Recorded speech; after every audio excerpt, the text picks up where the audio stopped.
Even if I were to grant you that, okay, the point is the illegal alien crime rate should be zero. It should be, you can do your nails. You know who can't do their nails? Are people who've been killed, Anna, by dangerous, known illegal aliens who've been allowed to stay in this country because of the leftist policies that people like you promote. A tad smug, even by Navarro standards. Joining us tonight, former Reagan White House political director, Fox Business political analyst, Ed Rollins. Ed, good to have you here. My pleasure. Thank you very much. We're hearing a lot of talk from the left about no crisis, that there aren't 70,000 opiate overdoses a year in this country, that Mexico isn't the source of methamphetamine, the majority of methamphetamine, marijuana, heroin, and cocaine. Into this country, that they are not the source of illegal. I mean, they have become deniers. I mean, they choose to call Republicans on the issue of climate change deniers. What are they other than deniers when it comes to the issue of border security and our illegal immigration and drug crisis on the border? The whole Colombian drug crisis that was going on in the 80s is now all moved. It's now shut down, and they're all moved to Mexico. Everything that was being done down there is being done right on the border of Mexico. And if Nancy Pelosi would leave her district and go down to San Diego, she can see a very successful wall. The day she got elected to Congress, or the year she got elected to Congress. She doesn't want to see anything. Well, but they put that wall up there in San Diego. There were 700,000 people in 1987, more than a congressional district, that came across that border. They put that border wall up there, and it basically stopped it. Yeah.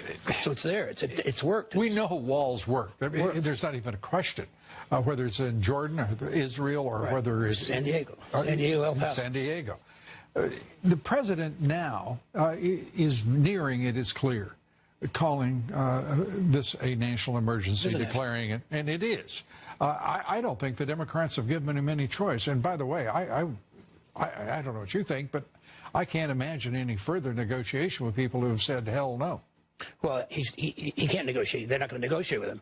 She says it's an unholy to do something like this. It's immoral. Schumer, who was once voting for walls, now says he won't vote a penny. So what does Trump get out of this? At this point in time, Trump needs to do what he needs to do. Well, let's be clear. And you've seen a lot of dirty politics in your career. But these people are saying no, not because they don't care about the national security. They care about 2020. And if they can block this president from fulfilling his last significant campaign promise of 2016, he won't be as powerful. I still think he'll win 2020. But he would be a juggernaut if he can deliver on this promise as well. Well, equally as important. And they know that. Equally as important for the good of the country, we need to get this wall done. And we're never going to get it done if it's not done now.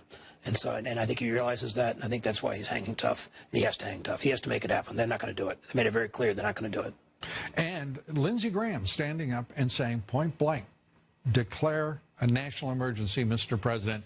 Lindsey Graham has stood strong and tall with this president, and it's good to see.